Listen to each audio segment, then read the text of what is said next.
On down and on down. Hi everybody, welcome back to my channel. If you're new, welcome to my channel. Go ahead and hit that subscribe button down there and give this video a big thumbs up if you're awesome.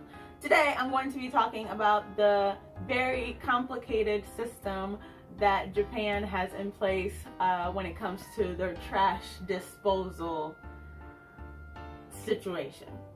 So obviously this varies from town to town, from prefecture to prefecture. I do know there's some towns where they give you specific trash bags for you to dispose of your trash.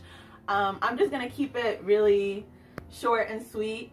So in case you do decide to come to Japan and you are here for an extended period of time, you won't be completely dumbfounded at the way that they organize and dispose of their trash. It is worth mentioning though that if you do come here and you stay at a hotel or an Airbnb, you most likely won't have to deal with this because there's people that are going to do it for you. So when Alex and I first got here, obviously we were very confused. But I think after being here for a couple months, I think we basically have our own little system down of, you know, how we dispose of it and what days it goes out and stuff. So I feel comfortable enough to kind of be your guide in this. So trash is basically two main categories. It's combustibles and non-combustibles. Most of the trash falls in either of those two categories. Of course you have exceptions like, you know, large size items of trash, like, you know, a lamp or a couch that, you know, has a tear on it or whatever. And you have things like glass and ceramics, which has its own date. So they basically pick up trash every other day in my neighborhood, but every day is different. So you have your plastics, you have your paper, you have your food waste, things of that nature. So the thing that really helped Alex and I out a lot is getting this piece of paper, which we actually got at our city office, and it's actually in English, so that definitely helped us out a lot.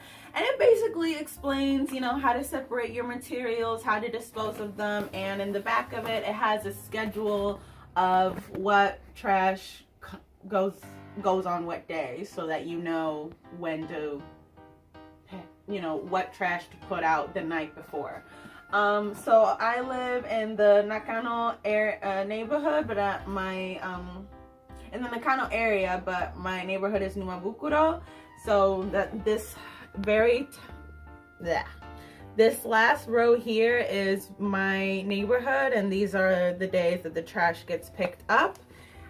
This is the plastic. This is a different type of plastic. This is combustible, and this column here is the ceramics and glass, which I guess are like less common, so they pick it up less often.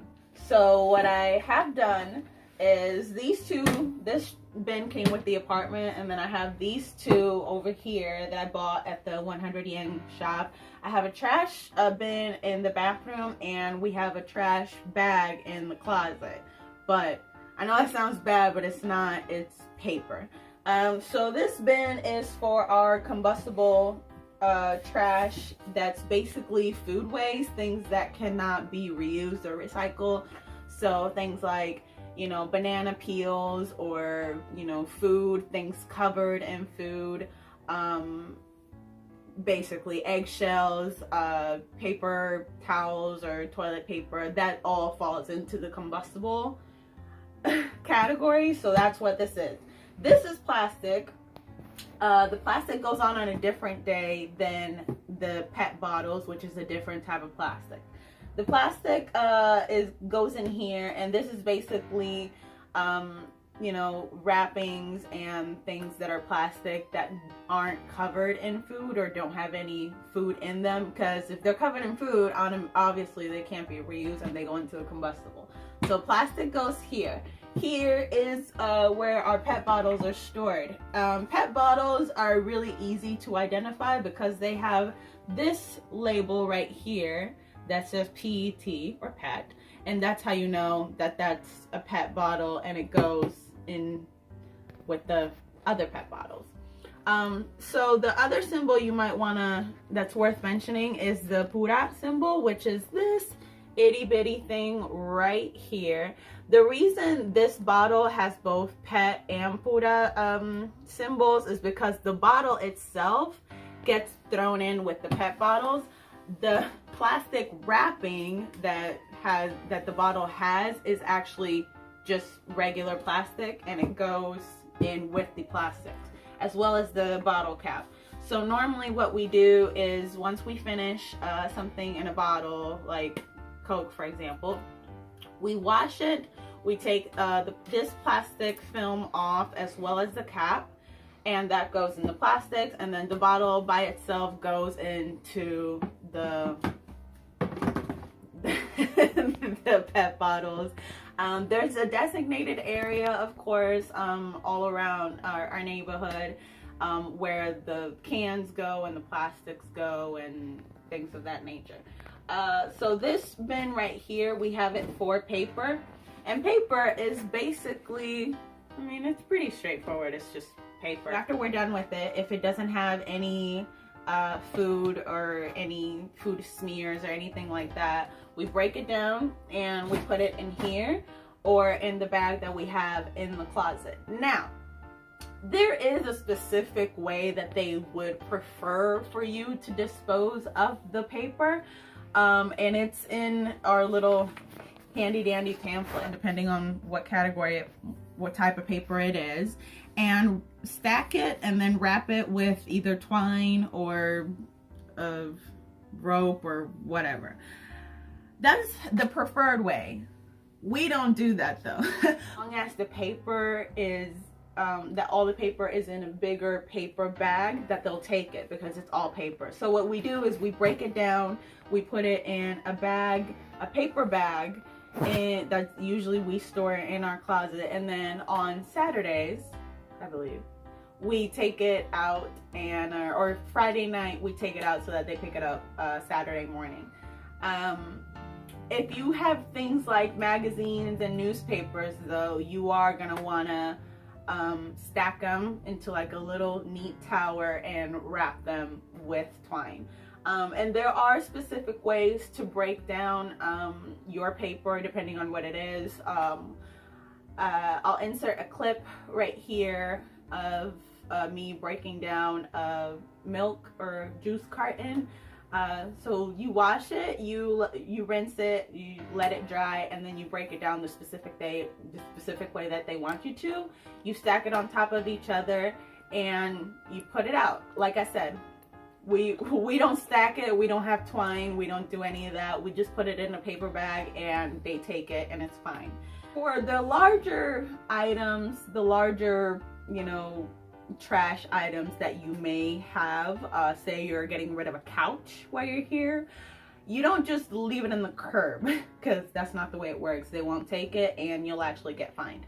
So what you do is you go to your local city office, which is basically like the county clerk's office, and you ask for a permit, you fill out a form, and they tell you, you know, they ask you what day you want it picked up, at what time, and I think you pay like a small convenience fee. The number you call, and you know, they'll get that taken care of for you. And they give you, I like that they give you like little visual cues of what these items may be. So say you're getting rid of a bike or, you know, stuff like that, home goods things, and that's how you would dispose of that. Very extensive as to what trash goes where, what you do with, you know, what trash, how are you supposed to stack it, and things like that.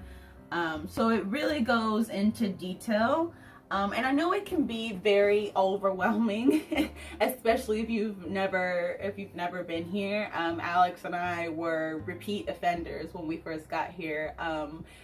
They would put little red tags on our bags of trash and then basically say, hey, you're doing this wrong.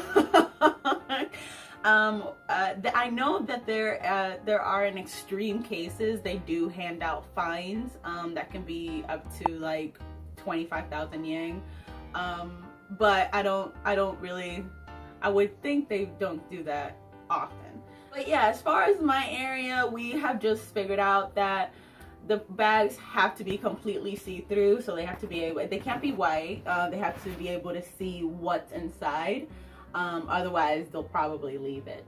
And other than that though, it's pretty, it's not that hard once you get into the routine of it, and once you figure out what days what gets picked up.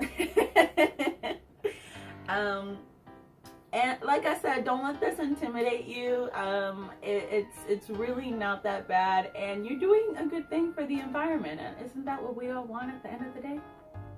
If you like this video, please give it a big thumbs up. Thank you so much for the support. I hope you're having an awesome day and an awesome rest of the week wherever you are, and I will talk to you guys in the next one. Mwah. Bye.